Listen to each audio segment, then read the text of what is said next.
Welcome to the Engerati studio. We are located at the Asian Utility Week in Bangkok, and with us today we're privileged to have David Socha with us, and he's the Utilities Practice Leader of Teradata. You are familiar with our studio. Thank you very much for joining us yet again. Pleasure. How are you enjoying the conference so far?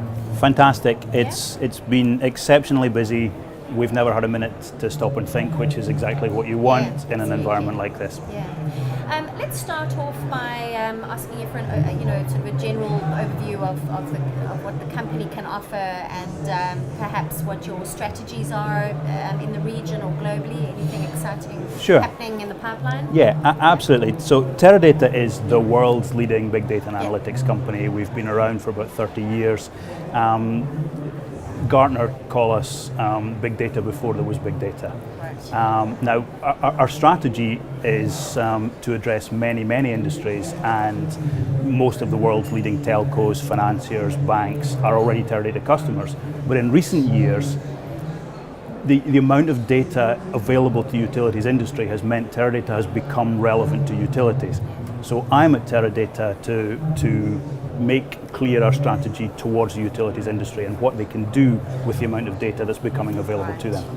Right. We were just discussing earlier, you've probably brushed upon it, but can you just expand a little bit on the fundamentals of really optimizing data and collecting the right data and really putting it to good use? Of course, and that's absolutely the point, is putting it to good use. So Teradata provides a platform to integrate data from any source, whether that's asset data, customer data, external data, weather data, demographic data, whatever the data is that's relevant to the industry and particularly to utilities, Teradata provides a platform to integrate it.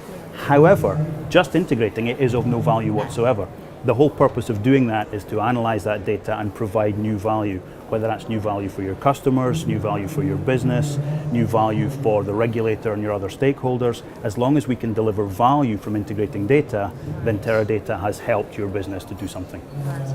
With regards to data capturing and analysis, where is this particular region at the moment? And is it where it should be? Is it still a long process to be where it should be? I know it's a huge region and every country will be different, but generally, are they on the right track?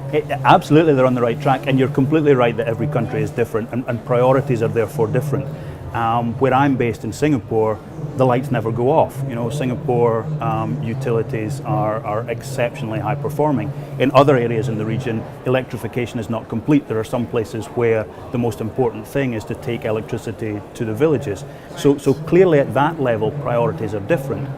As for exploiting data and analytics, they're most certainly on the right track, but there are things they can learn from other places.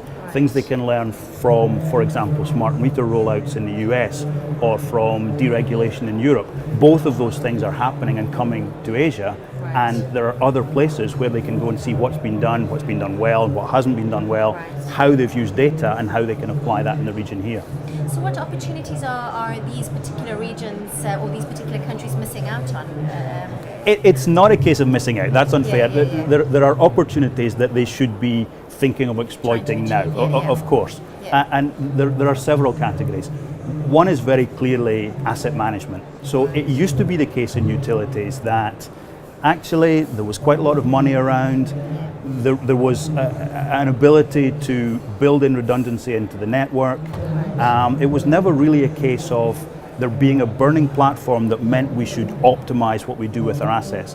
Now that is changing, and there are clearly opportunities here, as there are worldwide, for utilities to look at other industries who have had that compelling need and have had the data to do much smarter things with their assets. But that's only one. Another one, as I mentioned, smart meter rollouts are coming.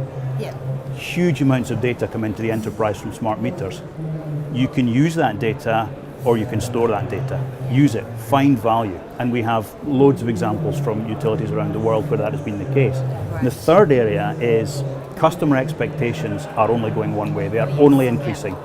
Whether that is in Singapore where the lights never go off, or in a country where electrification is not complete, customer expectations are getting higher everywhere.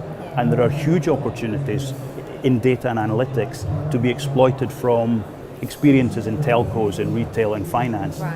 and actually in leading utilities that can be applied here in the region to better look after the customers here.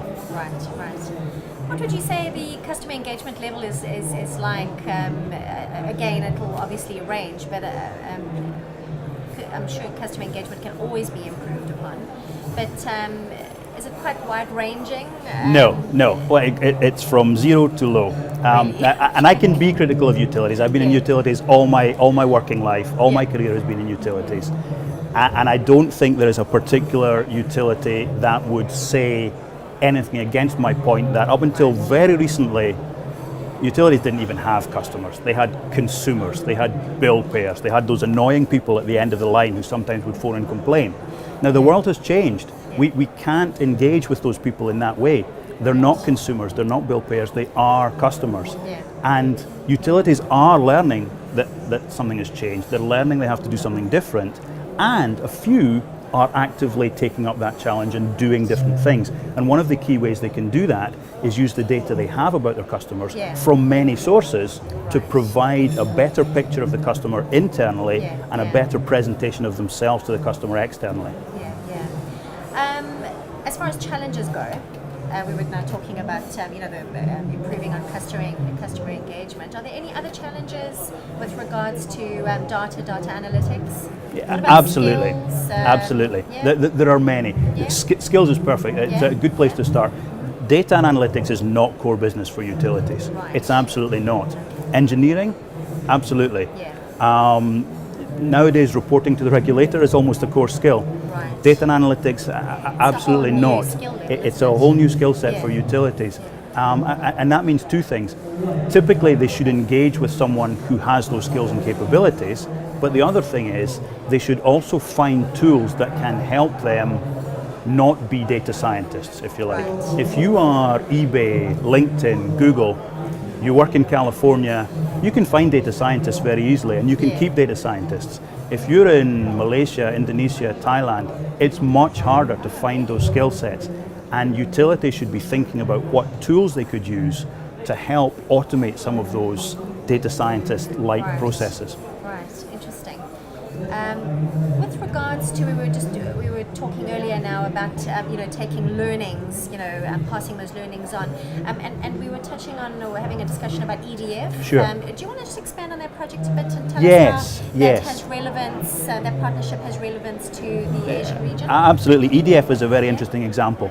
So when Teradata began engaging with utilities, some of our very early successes were in the US, where they had already rolled out smart meters or were near the completion of their smart meter rollouts. Yeah. And then they thought, actually, we've got a lot of data now. What are we going to do with it to achieve value? Maybe we should do something. And they engaged with Teradata, and we now integrate that smart meter data with lots of different kinds of enterprise data with at places like Xcel Energy and Pacific Gas and Electric and Southern Cal Edison.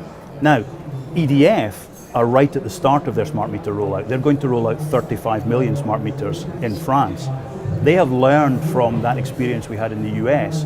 Rather than waiting for the smart meter rollout to be complete and thinking, what do we do with all this data? They've engaged Teradata right at the start, so we will grow with them as they roll out all of those millions of smart meters, and they will be able to deliver value right from the start. Now that's entirely relevant in the region here because smart meter rollouts are just at their beginnings. And there is a fantastic opportunity for utilities here to also engage with Teradata early, have that infrastructure in place, and start to deliver value from that meter data as soon as it appears. So it's really optimize that. absolutely. So that EDF case is extremely relevant here in the region. Thank you for that. My very last question to you. Sure. Last day of the utility week, as you walk out of the building, what would be your advice to utilities? Exploit the data available to you and work with a partner who's done it before, knows how to do it, and can genuinely help you. Simple as that. Super. Well, thank you very much for your time. I've thoroughly Pleasure. enjoyed that interview. And thank you to our viewers for taking time to watch the interview. I hope you enjoyed it as much as I did. There are other interviews that you can go on to, interviews with utilities and vendors. Thank you.